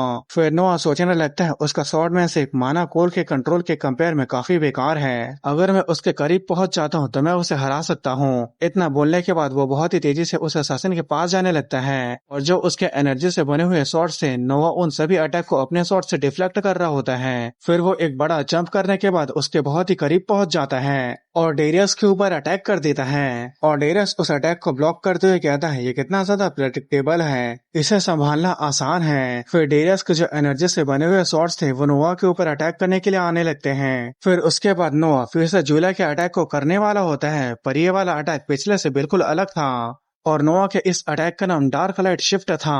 इसे यूज करने के बाद नोआ के ऊपर अटैक करने के लिए आ रहे जो डेरियस के एनर्जी शॉर्ट होते हैं वो खत्म हो जाते हैं और उस टेक्निक को देखकर डेरियस भी हैरान हो जाता है। पर नोआ उसे बिल्कुल भी समय नहीं देता और उसके पीछे से उसके ऊपर अटैक कर देता है, जिसे डेरियस ने भी नोटिस कर लिया था। पर वो जैसे ही पीछे मुड़ता है नोआ ऑलरेडी उसके ऊपर अटैक कर चुका था। फिर नोआ उसे कहता है तुम बहुत स्लो हो और उस अटैक के बाद डेरियस की हालत काफी ज्यादा खराब हो गई थी और वो उसी खराब हालत में कहता है आखिर तुम इस टेक्निक को कैसे जानते हो? फिर नोआ सोचने लगता है जूलिया के साथ फाइट करने के दौरान मुझे ये महसूस हुआ मेरे माना होलीकोर में मानाकोर और होलीकोर दोनों की पावर्स है, अगर मैं किसी के भी प्रिंसिपल को समझ पाता हूँ तो मैं उस टेक्निक को कॉपी कर सकता हूँ। तो जब मेरे पास डास्कुल फैमिली और गुलेरस फैमिली दोनों के प्रिंसिपल्स हैं और मेरे पास मानाकोर और होलीकोर दोनों हैं, तो मैं दोनों के पावर को यूज करके कॉपी करूंगा और ये कोई नॉर्मल कॉपी नहीं होगी, बल्कि मैं इसे माना होलीकोर से मास्टर करूंगा। ये पावर सच में वैल्यू के लायक है। फिर वो कहता है तो अब मुझे बताओ तुम्हें ये सब करने का ऑर्डर किसने दिया है? फिर उसके बाद डेरियस कहता है क्या तुम्हें सच में लगता है कि तुम मुझे हरा चुके हो? तो ये तुम्हारी गलत फहमी है। फिर उसके बाद वो अपने कपड़े के अंदर से किसी तरह के पोषण को निकालता है और वो पी जाता है। उसे देखकर नोआ समझ नहीं पाता आखिर ये क्या चीज को पी रहा है। उसके पीते ही डेरियस उस पोषण के बोतल को फेंक देता है। फिर उसके बाद डेरियस की बॉडी ट्रांसफॉर्म होने लगती है और वो ट्रांसफॉर्म होने के बाद इंसान से एक मॉन्स्टर में बदल जाता है। मॉन्स्टर में बदलने के बाद वो एक जोरदार दहाड़ मारता है। उसे देखकर नोआ हैरान होते हुए कहता है क्या ये मॉन्स्टरिफिकेशन है? पर तभी वो मॉन्स्टर नोआ के ऊपर अटैक कर देता है और नोआ भी उस मॉन्स्टर के ऊपर अटैक कर देता है। फिर दोनों के अटैक एक दूसरे से टकराते हैं जिससे एक शॉक वेव पैदा हो जाता है। फिर नोआ सोचने लगता है उसकी पावर और स्पीड एक अलग ही लेवल पर है, अगर मुझे उसके ऐसे ही अटैक को झेलना पड़ा तो मेरी शॉट टिक नहीं पाएगी। फिर तभी डेरियस अपने बड़े समूह को खोलकर नोआ के कंधे के ऊपर काटने वाला होता है और उसे कहता है देखता हूँ तुम कब तक टिक पाते हो। पर नोआ उस अटैक को डॉज कर लेता है। फिर उसके बाद वो जंप करके नोआ के ऊपर अपने पंजे से अटैक करता है, लेकिन नोआ उस अटैक से भी बच जाता है। फिर नोआ सोचने लगता है मैं सिर्फ डॉज नहीं कर सकता, मुझे एक अच्छा सा ओपनिंग ढूंढना पड़ेगा। फिर डेरियस नोआ के पास अटैक करने के लिए जाने लगता है, पर नोआ उसे देखने के बाद भी अपने जगह से बिल्कुल भी नहीं हिलता है। फिर डेरियस उसके ऊपर अटैक करते हुए कहता है तो आखिरकार तुम समझ गए कि हम दोनों के ताकत के बीच का गैप काफी ज्यादा है, अब तुम यहीं पर मेरे हाथों खत्म हो गए। पर डेरियस जैसे ही नोआ के ऊपर अटैक करता है नोआ अपने रिंग के पावर का यूज करता है, जिस वजह से उसके आसपास एक प्रोटेक्टिव बैरियर बन गया था और जितनी तेजी से डेरियस का अटैक उस बैरियर के ऊपर लगता है उतने ही तेजी से वो उड़ते हुए पीछे की तरफ फेंकाता है। फिर नोआ सोचने लगता है इस माना होलीकोर के पावर से मैं अपने पास्ट लाइफ की टेक्निक को यूज कर सकता हूँ। फिर उसके बाद नोआ भी जंप करके ऊपर की तरफ चले जाता है और डेरियस के जमीन पर गिरने से पहले ही हवा में ही नोआ उसके ऊपर अपने स्वॉर्ड से अटैक कर देता है और नोआ इस माना होली स्टाइल बाइपोलर ब्लेड का नाम देता है और इसके एक ही अटैक में डेरियस के 2 टुकड़े हो जाते हैं और इस अटैक का पावर इतना ज्यादा था कि वो डेरियस को काटने के बावजूद भी नहीं रुकता है। फिर नोआ जमीन पर उतरते हुए उस रिंग को देखते हुए सोचने लगता है, इसने अभी अभी मेरी जान बचाई। ये रिंग सच में काफी अच्छा बफर है, एक ऐसा आइटम जो किसी भी अटैक को ब्लॉक कर सकता है और उसके अटैक से बना हुए शॉक वेब को उल्टा उसी के ही ऊपर यूज कर सकता है। ये सच में काफी कमाल का आइटम है। अब काइले के पास वापस जाने का समय आ गया है। फिर हमें काइले की तरफ दिखाया जाता है, जिन्हें फाइट करने में काफी दिक्कत हो रहा था। तभी एक गॉब्लिन पीछे से काइले के ऊपर अटैक कर देता है और काइले भी उसके अटैक को सेंस कर लिया था और उसे ऐसा लगता है कि वो इस अटैक से बच नहीं पाएगा।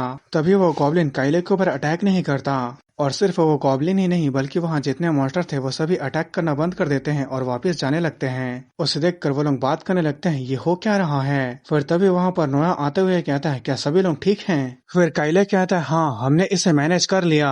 फिर नोआ उन बच्चों के पास आते हुए कहता है, फिर नोआ कहता है, इन मॉन्स्टर के पागल होने के पीछे जो आदमी जिम्मेदार था मैंने उसे खत्म कर दिया है। फिर काइले कहता है, क्या इसका मतलब आपने कास्टर को ढूंढ लिया है? फिर उसके बाद जो उन बच्चों के गले में मैजिक टूल लगा हुआ था उसे हटाते हुए नोआ कहता है, हाँ मैंने उसे ढूंढ लिया था पर मैं पता नहीं कर पाया कि उसे किसने हायर किया था। फिर उसके बाद नोआ उन बच्चों के गले में लगे हुए मैजिक टूल को तोड़ देता है। फिर उसके बाद हमें थोड़ा देर बाद का सीन दिखाया जाता है, जहां वो वापस पहुंचने के बाद चलते हुए सोच रहा था, जो मासूम बच्चे थे वो लगभग मेरे वजह से मरने ही वाले थे। इसके पीछे जो भी है मैं उसे ढूंढ निकालूंगा। फिर वो थोड़ी देर पहले की बातों को याद करने लगता है, जहाँ लिडिया कह रही थी ईव डास्कुल फैमिली की इंफॉर्मेशन ब्रोकर है, उसे जरूर इसके बारे में कुछ न कुछ पता होगा। उसकी बातों को याद करते हुए नोआ सोचने लगता है, सबसे पहले मुझे कम से कम एक सुराग को ढूंढना होगा। फिर तभी उसके सामने कोई आ जाता है और नोआ को रुकने के लिए कहता है और ये डास्कुल फैमिली का दूसरा बेटा सीस डास्कुल होता है। फिर दिखाया जाता है नोआ और सीस आमने सामने खड़े होते हैं। फिर नोआ सोचने लगता है, डास्कुल फैमिली के इंफॉर्मेशन ब्रोकर ईव डास्कुल, और वो पहले की बातों को याद करने लगता है, जहां लिडिया कह रही थी, अगर कोई जानता है कि आपको और दूसरों को किसने टारगेट बनाया तो वो ईव डास्कुल है। ये सब सोचने के बाद नोआ अपने माना होली कोर के एनर्जी को रिलीज करते हुए कहता है, ब्रदर सीस रास्ते से हट जाओ। फिर सीस कहता है, मैं ईव का बॉडीगार्ड हूँ, मैं किसी ऐसे को अंदर आने नहीं दे सकता जो अपने ब्लड लस्ट को दिखा रहा हो। फिर नोआ कहता है, मैं बस सिस्टर ईव से थोड़ी सी बातचीत करना चाहता हूँ। फिर सीस कहता है, क्या तुम्हें सच में लगता है कि मैं तुम्हारी बातों पर भरोसा करूंगा? फिर नोआ अपने शॉट को निकालते हुए कहता है, अगर ऐसी बात है तो फिर मुझे जबरदस्ती अंदर घुसना पड़ेगा। फिर सीस भी अपने पास से शॉट को निकालते हुए कहता है, जैसे तुम्हारी मर्जी। फिर वो बहुत तेजी से नोआ के पास अटैक करने के लिए आ जाता है और उसके ऊपर अटैक कर देता है, जिस अटैक को नोआ ब्लॉक कर लेता है और अपनी और ताकत लगाकर सीस को पीछे भी धकेल देता है, जिस बात से सीस भी थोड़ा हैरान हो गया था। फिर उसके बाद सीस अपने माना कोर के पावर का यूज करता है और अपने माना कोर के एनर्जी को जमीन में ट्रांसफर कर देता है और नोआ के ऊपर स्टोन लेंस नाम का अटैक कर देता है, जिससे पत्थर के बने हुए कई सारे स्पेयर्स नोआ के ऊपर अटैक करने के लिए आने लगते हैं। और गाइस, स्पेयर और लेंस एक ही होता है तो कंफ्यूज मत होना। फिर उसके बाद नोआ अपने शॉट को उठाता है और सामने की तरफ एक अटैक करके उन सभी स्पेयर्स को एक ही बार में खत्म कर देता है। फिर उसके बाद सीस जमीन पर हाथ रखकर rock blade crushing fang technique को यूज करता है, जिससे पत्थर का बना हुआ एक काफी हार्ड शॉट निकल कर आता है। फिर उसके बाद सीस दोनों शॉट, जो एक पत्थर से बना हुआ था और दूसरा आयरन से बना हुआ था, उन दोनों शॉट से वो नोआ के ऊपर अटैक कर देता है, पर नोआ भी उसके अटैक को डिफ्लेक्ट कर देता है। फिर उसके बाद सीस एक सर्कल टाइप का अटैक करता है, जहां रॉक शॉट के पीछे आयरन का शॉट था, पर नोआ झुककर इस अटैक को भी डॉज कर लेता है। फिर नोआ सोचने लगता है, उसके काफी अलग अलग तरीके के अटैक पैटर्न्स हैं, इसलिए उसे समझना मुश्किल है। बिना प्लान के उसके पास जाकर फाइट करना काफी खतरनाक है। फिर उसके बाद नोआ अपने अप्रेजल स्किल का यूज करता है, जिसकी एबिलिटी और स्वॉर्ड्समैनशिप 8 स्टार रैंक की और मैजिक 5 स्टार रैंक की होती है। और गाइस, इसके माना कोर के रैंक के बारे में बताया तो नहीं गया, पर नोआ उसे देखकर सोचने लगता है, इसका माना कोर बहुत कमजोर है, जिसे छिपाने के लिए वो अपने स्वॉर्ड्समैनशिप और मैजिक का यूज करता है। तो चलो देखते हैं वो इस स्ट्रेंथ के फाइट में कैसे जीतता है। फिर उसके बाद वो जूलिया के लाइट शैडो शॉट डांस का यूज करता है, जिसके वजह से उसके अंदर से काफी जबरदस्त एनर्जी निकल रही थी। उसे देखकर सीस हैरान होते हुए सोचने लगता है, क्या ये नोआ का माना कोर है? फिर उसके बाद सीस भी फाइट करने के लिए तैयार हो जाता है और वो Irai style second form black thunder moment का यूज करता है। फिर नोआ उसके इराई स्टाइल को देखकर पहले की बातों को याद करने लगता है, जहां काइले रहा था, अब से अब्दुल फैमिली के अलग अलग स्वॉर्ड स्टाइल का सामना करेंगे, इसलिए मुझे उनके बेसिक कैरेक्टरिस्टिक के बारे में समझाने दीजिए। फिर नोआ कहता है, ये इराई स्टाइल एक ऐसी टेक्निक है जो स्पेशल स्पीड के लिए है, कहते हैं कि इस टेक्निक से बच पाना मुश्किल है। फिर सीस कहता है, असल चीज तुम्हारे नॉलेज के कंपेयर में बिल्कुल अलग होती है, फिर उसके बाद नोआ भी कहता है तो ठीक है, इसे देख लेते हैं। फिर उसके बाद सीस भी नोआ के ऊपर अटैक करते हुए कहता है तो ठीक है, इसका सामना करने के लिए तैयार हो जाओ। फिर उसके बाद सीस के अटैक जैसे ही नोआ के पास आता है, नोआ जूलिया के उसी शॉर्ट डांस वाले अटैक को उसके ऊपर कर देता है। नोआ का ये वाला अटैक सीस के ब्लैक थंडर वाले अटैक को काटने लगा था। फिर उसके बाद वहाँ पर एक बड़ा सा ब्लास्ट होता है। फिर उसके बाद वहाँ से धूल हटने के बाद हमें दिखाया जाता है नोआ अभी भी सही सलामत था, पर इस अटैक का सामना करने की वजह से उसकी बॉडी कांप रही थी। यहाँ तक कि सीस की थोड़ी मोड़ी ब्लैक थंडर अभी भी नोआ के आसपास थी। फिर नोआ कहता है यहाँ तक कि लाइट साइड और शॉर्ट डांस भी इसे पूरी तरह से रोक नहीं पाया। फिर नोआ सोचने लगता है कॉपी की हुई टेक्निक की भी लिमिट होती है। अब तक मैंने जितने भी टेक्निक को कॉपी किया उन सभी में किसी न किसी तरह की कमी थी।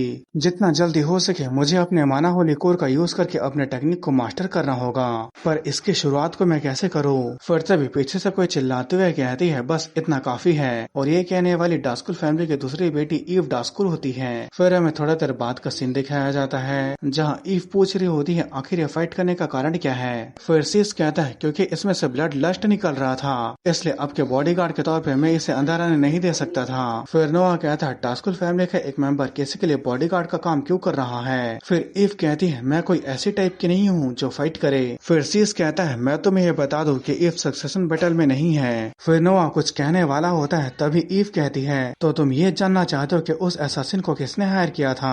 फिर नोआ कहता है तुम्हें कैसे पता चला। फिर ईव कहती है बहुत ही कम बातें हैं जो मुझे नहीं पता, क्योंकि मेरा प्यारा छोटा भाई मुझसे पूछ रहा है तो मैं बताना चाहूंगी, लेकिन एक कंडीशन पर। फिर नोआ कहता है तुम मुझसे क्या करवाना चाहती हो। फिर ईव कहती है क्या तुमने इन्फिनिट लाइब्रेरी के बारे में सुना है। फिर नोआ सोचने लगता है इन्फिनिट लाइब्रेरी एक बड़ा सा लैब्रिन्थ जिसके बारे में किसी को अंदाजा नहीं कि ये कितना बड़ा है। ऐसे कहा जाता है कि ये खोया हुआ ज्ञान है जिसे अभी तक इंसानियत हासिल नहीं कर पाई है। इसके आसपास एक सिटी बन चुकी है जो एडवेंचरर और स्कॉलर से भरे हुए हैं, जो इसके सीक्रेट को पता करने के पीछे पड़े हुए हैं। ये एक ऐसा डेंजर जोन है जिसके जितने गहराई में जाओगे उतने ही तुम्हें खतरनाक मॉन्स्टर देखने को मिलेगा।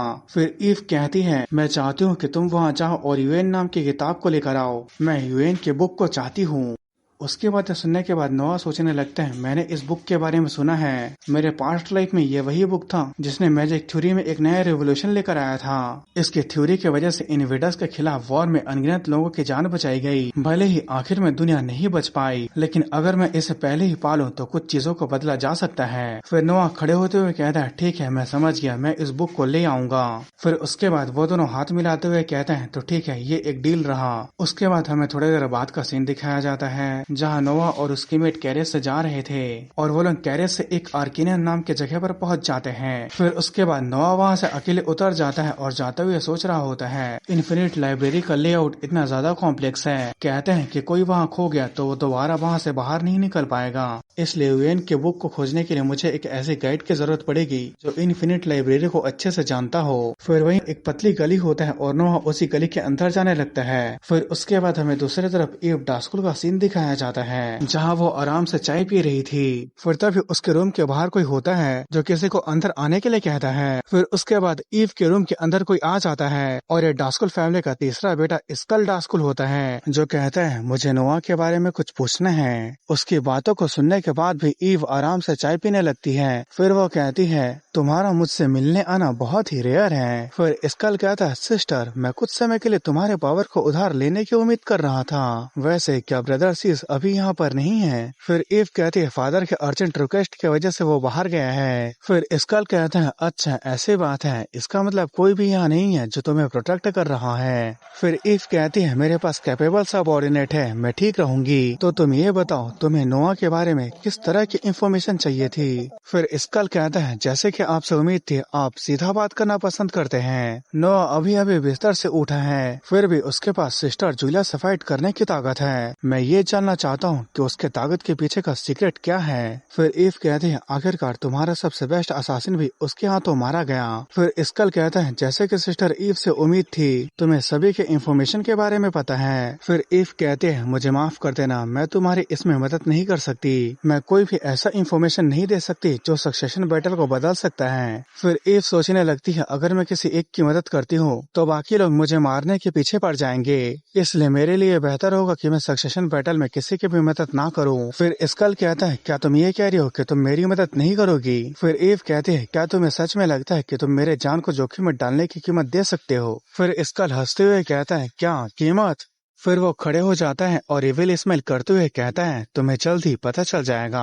फिर उसके बाद हमें नोआ का सीन दिखाया जाता है जो आर्किनन नाम की जगह पर घूम रहा होता है और वो चलते चलते एक शॉप के पास आ जाता है। फिर उसके बाद वो शॉप के अंदर चले जाता है और अंदर जाने के बाद कहता है इसने पुरानी यादों को ताज़ा कर दिया। फिर उसके बाद हमें उस मैजिक आइटम शॉप के ओनर को दिखाया जाता है और इसका नाम ओजरे खारवेस होता है जो कहता है माफ कर देना लेकिन दुकान अभी बंद हो चुकी है। फिर नोआ कहता है मैं यहाँ कोई मैजिक आइटम को खरीदने के लिए नहीं आया हूँ ओजरिक, मैं तुम्हें इन्फिनिट लाइब्रेरी के एक गाइड के तौर पे हायर करना चाहता हूँ। फिर ओजरिक कहता है मैं अब गाइड का काम नहीं करता। फिर ओजरिक कहता है लेकिन तुम दूसरे से कहीं ज्यादा बेहतर इन्फिनिट लाइब्रेरी के बारे में जानते हो। फिर ओजरिक कहता है क्या मैं सबसे ज्यादा बेहतर हूँ? मजाक मत करो। उसकी बातें सुनकर नोआ सोचने लगता है ये बहुत अजीब है, वो कोई ऐसा आदमी नहीं था जो गाइड के काम को मना कर दे। आखिरकार ये वही आदमी है जो इन्फिनिट लाइब्रेरी से सबसे ज्यादा प्यार करता है, तो वो ऐसा क्यों कर रहा है? फिर नोआ कहता है क्या कोई कारण है कि तुम गाइड का काम नहीं कर रहे हो? फिर ओजरिक चिल्लाते हुए कहता है ये कोई बच्चों का प्रॉब्लम नहीं है जिसके बारे में तुम कुछ कर सकते हो। फिर जब उसे समझ में आता है कि उसने ज्यादा ही चिल्ला दिया,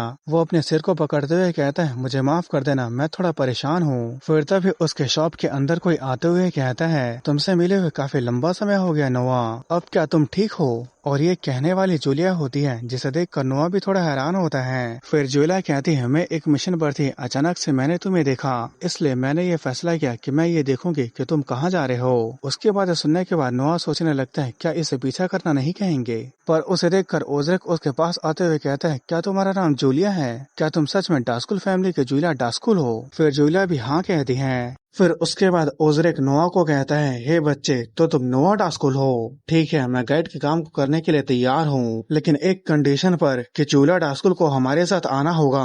फिर नोआ कहता है तुम तो एक सेकंड पहले मना कर रहे थे, तो क्या इसके पीछे कोई कारण है? फिर उसके बाद ओजरिक एक रूम के अंदर जाते हुए कहता है मेरे साथ चलो। फिर अंदर दिखाया जाता है बिस्तर के ऊपर एक लड़की लेटी होती है और वहीं ओजरिक कुर्सी पर बैठा हुआ कहता है 1 महीने पहले की बात है, डंजन के अंदर के मास्टर ने मेरे वाइफ को कर्स कर दिया है। वो एक डीप स्लीप में है, एक ऐसा कर्स जो आखिर में उसे मार देगा।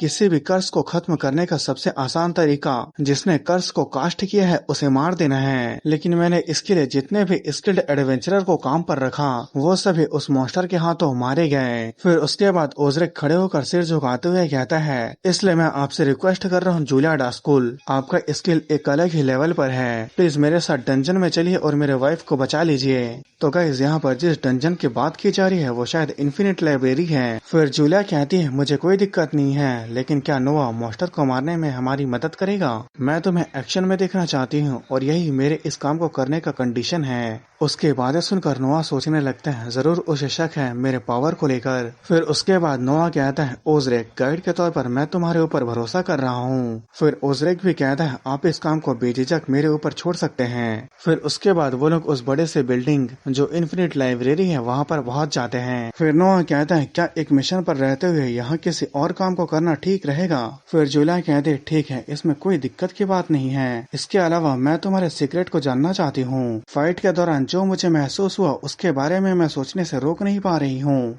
मुझे ऐसे लग रहा था कि मानाकोर के अलावा कोई और भी पावर है जो मुझे ब्लॉक कर रहा है। मैं बस इस डंजन से पता लगाना चाहती हूँ कि तुम क्या छिपा रहे हो। फिर नोआ सोचने लगता है जैसे कि मेरे सिस्टर से उम्मीद थी, वो काफी स्किल्ड है, उसने ऑलरेडी नोटिस कर लिया है कि मेरे पावर में कुछ अलग है। फिर तभी वहाँ पर ओजरिक आते हुए कहता है आप दोनों को इंतजार कराने के लिए मुझे माफ कर देना, चलो अंदर चलते हैं। फिर उसके बाद वो तीनों चलते हुए अंदर आ जाते हैं और अंदर की तरफ भी काफी भीड़ थी। फिर ओजरिक रिसेप्शनिस्ट से कहता है हम तीनों अंदर जाएंगे, और वहाँ कुछ लोग थे जो ओजरिक को पहचान लिए थे।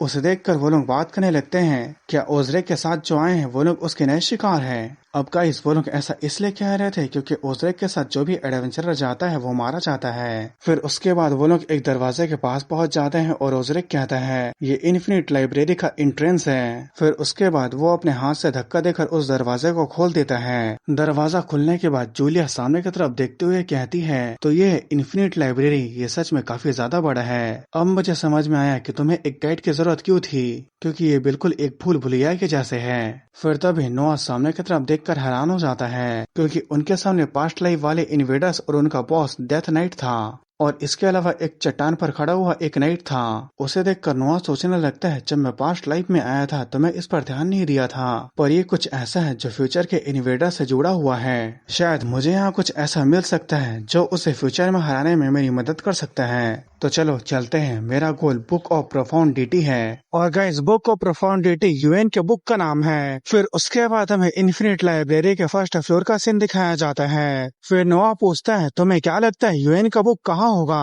फिर ओजरेक कहता है जितना ही तुम इस लैबिरिंथ के गहराई में जाओगे तुम्हें उतने ही रेयर बुक मिलेंगे। हमारे पड़ोसी के किंगडम के ग्रेट लाइब्रेरी में यूएन के बुक को फॉरबिडन माना जाता है, ये 20 फ्लोर के आसपास में होगा। फिर नोआ कहता है क्या 20 फ्लोर? अगर मुझे ठीक से याद है तो लैबिरिंथ के इतने गहराई तक अभी तक कोई भी नहीं पहुंच पाया है। और गाइस यहाँ पर लैबिरिंथ का भी मतलब इन्फिनिट लाइब्रेरी है। फिर वो लोग चलते हुए एक जगह के पास आ जाते हैं जहाँ पर एक मैजिक सर्कल बना होता है। फिर तभी उस मैजिक सर्कल से 3 मॉन्स्टर आ जाते हैं। फिर उसके बाद ओजरेक कहता है अगले फ्लोर जाने से पहले वो लोग हमेशा प्लाजा में आ जाते हैं, मैं इसे आपके ऊपर छोड़ता हूँ। फिर नोआ भी अपने शॉट को निकालते हुए कहता है मुझे इससे कोई प्रॉब्लम नहीं है। फिर उसके बाद वो अपने शॉट से उनके ऊपर तेजी से अटैक करके उनके बगल से गुजर जाता है। फिर वो अपने शॉट को मैन में रख देता है। फिर उसके बाद उन सभी मॉन्स्टर के सिर कट जाते हैं। फिर नोआ कहता है चलो अगले फ्लोर पर चलते हैं। और ऐसे ही करते करते वो लोग इन्फिनिट लाइब्रेरी के 10th फ्लोर में पहुंच जाते हैं। फिर उसके बाद ओजरेक एक बुक शेल्फ के पास आकर उसके बुक को निकालते हुए कहता है तुम लोग जो अभी देख रहे हो उसे सीक्रेट रखना।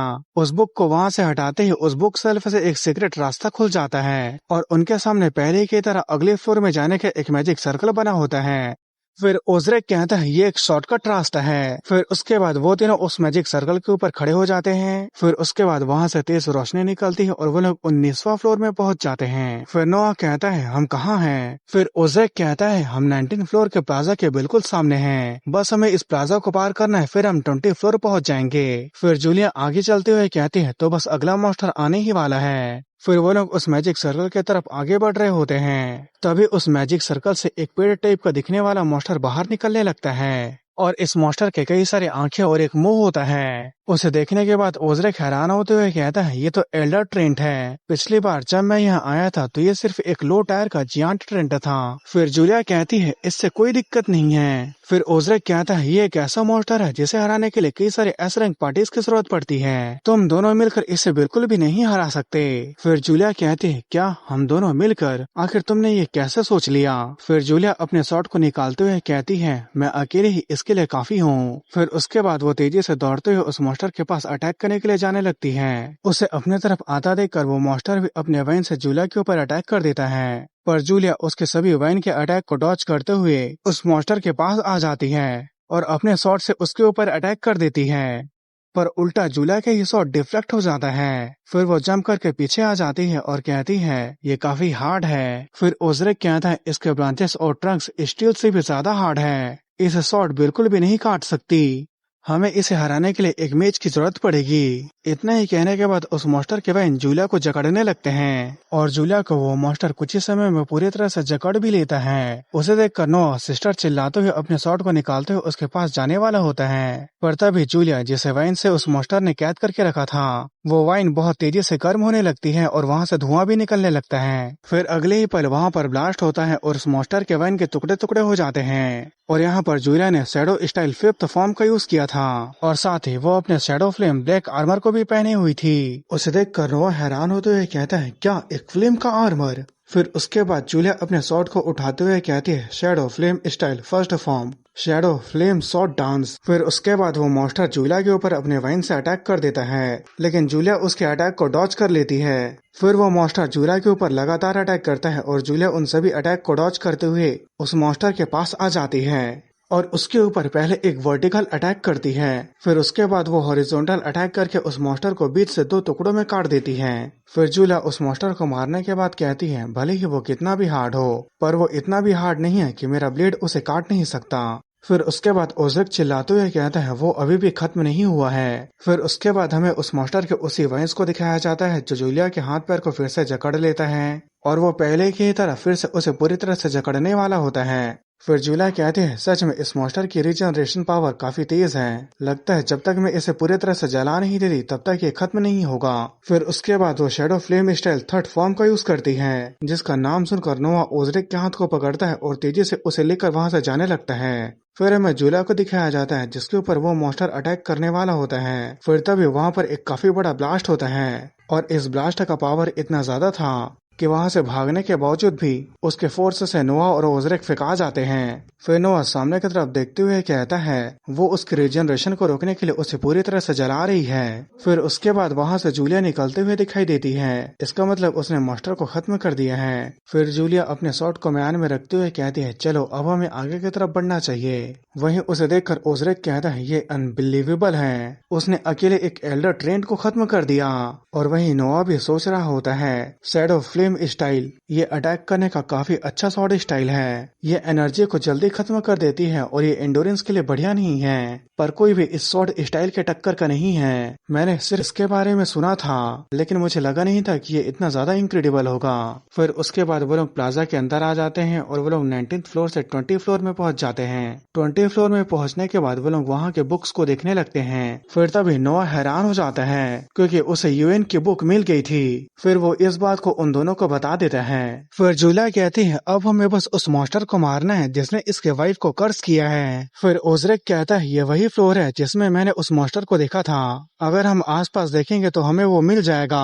फिर नोआ कहता है क्या मॉन्स्टर प्लाजा के बाहर भी रहते हैं? तो गाइस वो जगह जहाँ अगले फ्लोर जाने का मैजिक सर्कल बना होता है उस जगह को ही यहाँ पर प्लाजा कहा जा रहा है, और अगले फ्लोर जाने से पहले लोगों को वहाँ के मॉन्स्टर का सामना करना पड़ता है। फिर ओज़रिक कहता है हाँ मॉन्स्टर सिर्फ प्लाजा में ही होते हैं पर ये उनमें से एक्सेप्शनल है। फिर नोआ कहता है मैं समझ गया, चलो उसे मिलकर ढूंढते हैं। फिर तभी नोआ का नजर बगल के तरफ जाता है जहाँ दीवार पर एक फोटो बना हुआ था और वहीं पर एक बुक था। फिर उसके बाद नोआ वहां पर जाकर उस बुक को उठा लेता है और उस बुक के पेज को पलटते हुए देखकर हैरान होते हुए सोचने लगता है मुझे मिल गया।